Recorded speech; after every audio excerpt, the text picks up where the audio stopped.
Hey everyone, welcome back to week 14 of the semester. I hope you've all had a relaxing weekend and are well rested and ready for today's lecture. So let's get started.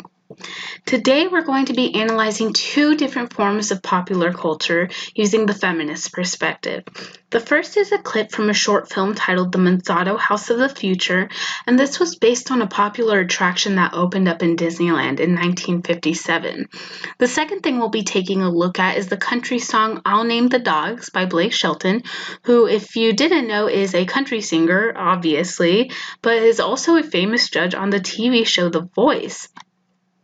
So what we'll be doing is comparing these two forms of media, which I should add are about 60 years apart. But by comparing the two using the feminist perspective, you'll notice that American pop culture doesn't always do a fair job of reflecting accurate characteristics of men and women. And society has added to this by creating what is known as gender roles.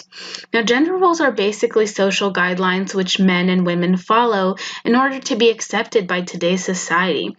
And so long as pop culture perpetuates said gender roles, then the status quo of gender roles will continue to justify gender inequality in America. Now, I'd like to start off with a quote from Chimamanda Ngozi Adichie, and that is, "The problem with gender is that it prescribes how we should be rather than recognizing how we are." And pretty much what this is saying is that gender is nothing more than a performance.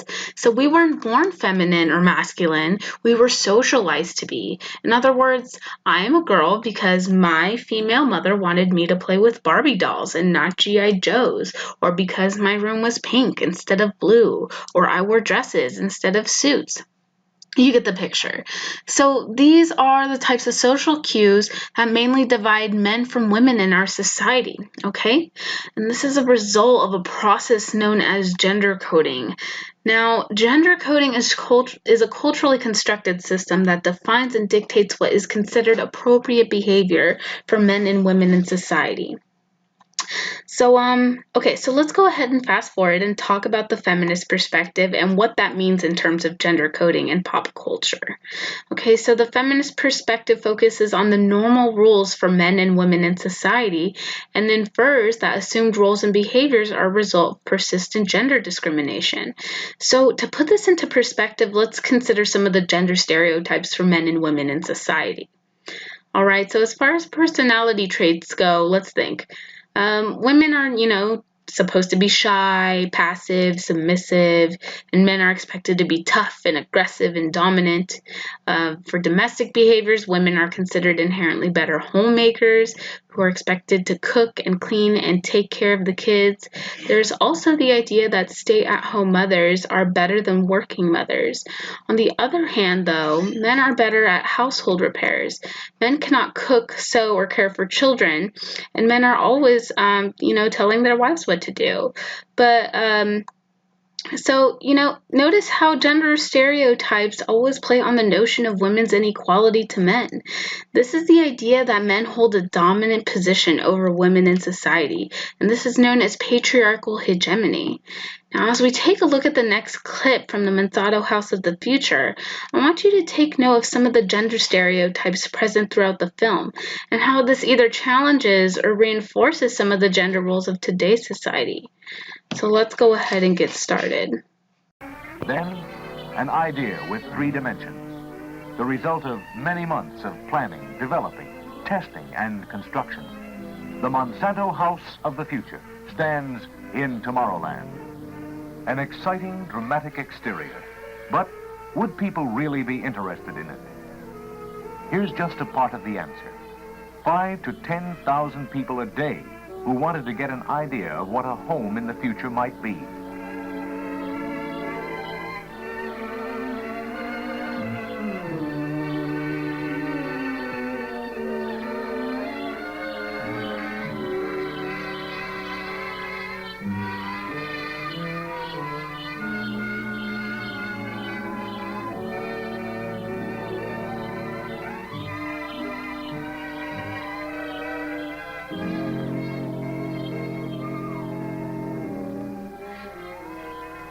Would I like it?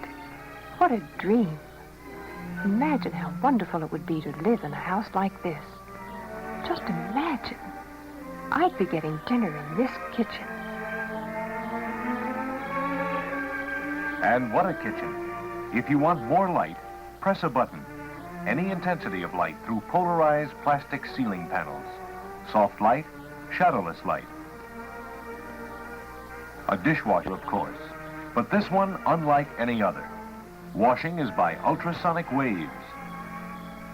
And the dishwasher is also the storage place for dishes. Plastic dishes, of course. Yes, living here could be fun, even to setting the table.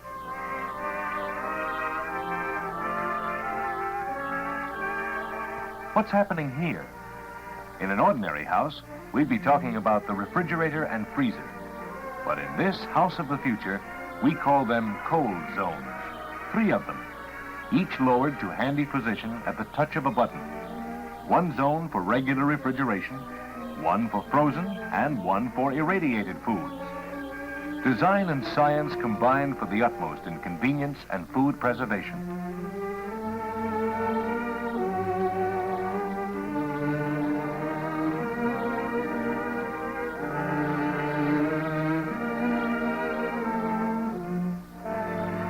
Storage shelves, too, are of plastic and are lowered electrically from the overhead cabinets.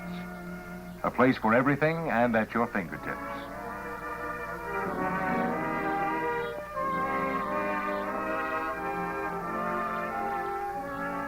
Yes, this kitchen almost gets dinner itself, but that wouldn't really be fun. The fun is making the most of the ultimate in kitchen convenience and efficiency. A dream of the future brought to reality by Monsanto. How do we cook? The range is different, too. A microwave range that rises out of the counter. Various foods can be cooked here at the same time, and yet everything done just right at amazing speed. And while we're on the subject of the very unusual, here's a complete climate control operated by this panel in the kitchen. Heat, air conditioning, ventilation, and even the scent of roses or salty sea air can be directed individually to every room. Unusual, too, are the floors of vinyl plastic with a plastic foam underlay that clean in a jiffy, tough yet beautiful. Is everything of plastic? Almost. Dishes, cups, countertops, walls, floors, ceiling, tabletops, shelves, and cabinets. Plastics in all their colorful, functional, and beautiful versatility have transformed a work area, have stepped it years ahead.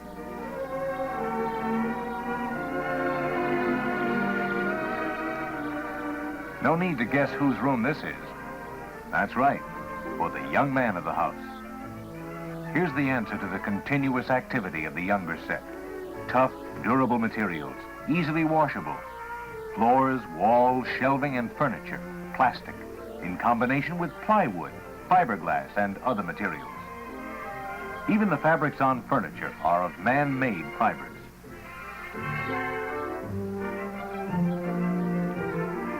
And for the young lady of the house, just look around.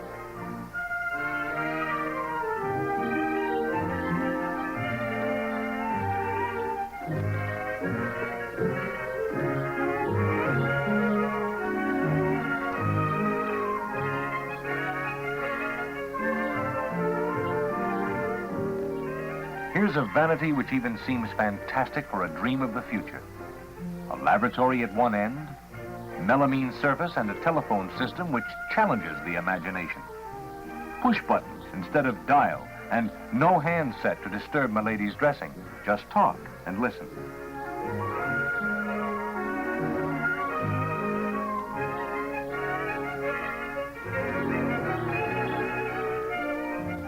For the relaxation, a living room that is part of the character of everything we have seen. A feeling of space, of smooth, restful areas for living and resting. With your favorite stereophonic recordings on built-in high-fidelity equipment.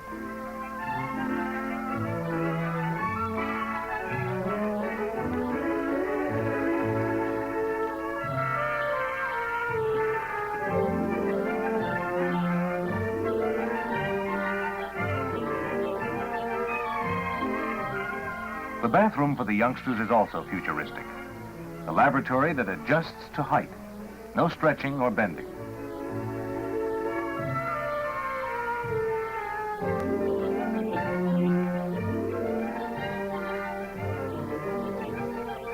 For the grown-ups, another bathroom completely molded in 2 pieces with features that seem pure fantasy.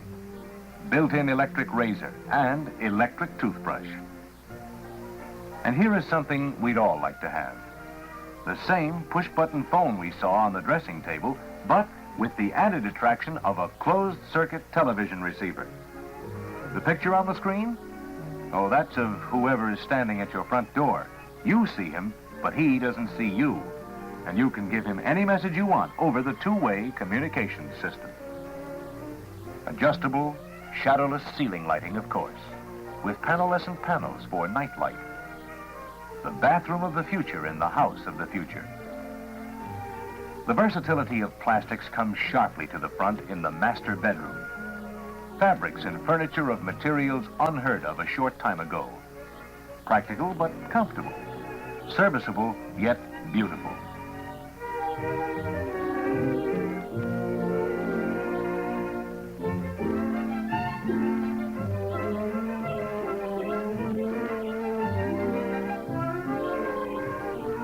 One last look through the thermopane windows with decorative plastic laminated safety glass.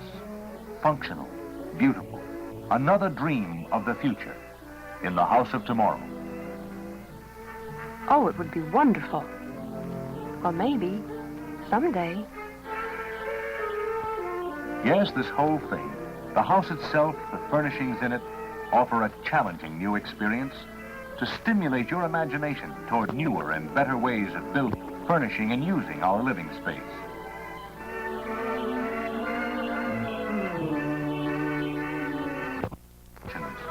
An idea of what can happen when you take the rats, an idea of some of the elements that undoubtedly you will find when it comes your turn to build your house of the future.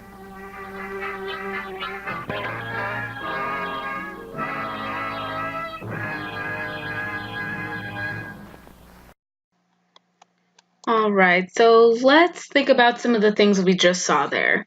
First, it didn't take very long for the wife to walk into the kitchen, and she even starts off by saying, "Just imagine, I'll be getting dinner ready in this kitchen." Okay, it's no coincidence that the mom and daughter are the only ones cleaning the kitchen and setting the dinner table. What this does is reinforce the idea that women, even at an early age, are inherently better homemakers. Notice that the dad was nowhere to be found in that scene. That's because cooking and cleaning and setting the table is not considered a man's job. Another thing to think about is the type of language that they use throughout the film, especially in the scene where the mom is organizing the first bedroom. The narrator starts off by saying, "No need to guess whose room this is." That's right, for the young man in the house, and then proceeds to use language such as tough and durable, and emphasizes that the materials used in the furniture are of man-made fibers. And when he starts describing the girl's room in the house, he says, "Just take a look around," and gives absolutely no explanation. It just cuts to a scene of the mom brushing her daughter's hair in front of the mirror. So that just goes to show that, women are expected to care more about their looks than anything else. It didn't matter what was in the room. Just as long as there was a mirror there and it looked girlish, it was totally fine. And then, so the examples here are pretty subtle, but the message is still received. Okay, so now let's go ahead and switch over, and we're going to talk about country music, specifically bro country, which is a subgenre of mainstream country that is infamous for its negative portrayals of women. Misogyny has existed since the inception of this genre, but this is just like most other styles of music. And we're going to be listening to Blake Shelton's song, which I'll admit is probably the least offensive of the bunch, but it does sort of feed into the idea of good old country boys working hard and mom at home in the kitchen. So let's go ahead and take a listen, and then we'll talk about some of the lyrics in that song.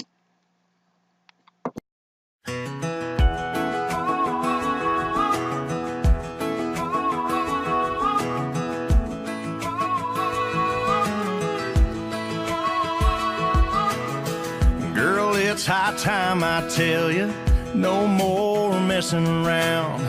Time to lay these cards on the table and just throw it on out. I'm talking you and me with the same street name, same last name, same everything.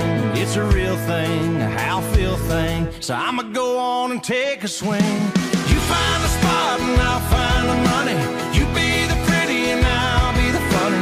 You plant the flowers, I'll plant the kisses. Baby, let's get right down to business. I'll hang the pictures, you hang the stars. You pick the paint, I'll pick a guitar. Sing you a song out there with the crickets and the frogs. You name the babies and I'll name the dogs.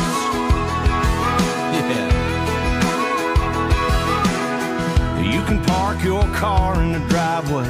I'll park my truck in the grass. I'll put a little swing on the front porch if you put a little tea in my glass. Watch the sunset from a gravel road. Kiss me in the kitchen on your tippy toes. Still loving on you when the rooster crows. Watching way more than the garden grow. You find the spot and I'll find the money. You be the pretty and I'll be the funny. You plant the flowers, I'll plant the kisses. Baby, let's get right down to business. I'll hang the pictures, you hang the stars. You pick the paint, I'll pick a guitar. Sing you a song out there with the crickets and the frogs. You name the babies and I'll name the dogs.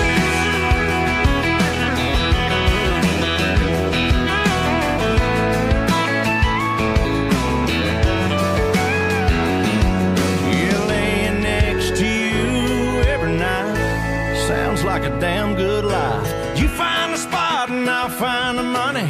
You be the pretty and I'll be the funny. You plant the flowers, I'll plant the kisses. Baby, let's get right down to business. I'll hang the pictures, you hang the stars. You pick the paint, I'll pick a guitar. Sing you a song out there with the crickets and the frogs. You name the babies and I'll name the dogs. Yeah, I name the dogs. You name the babies and I'll name the dogs. Yeah, I'll name the dogs.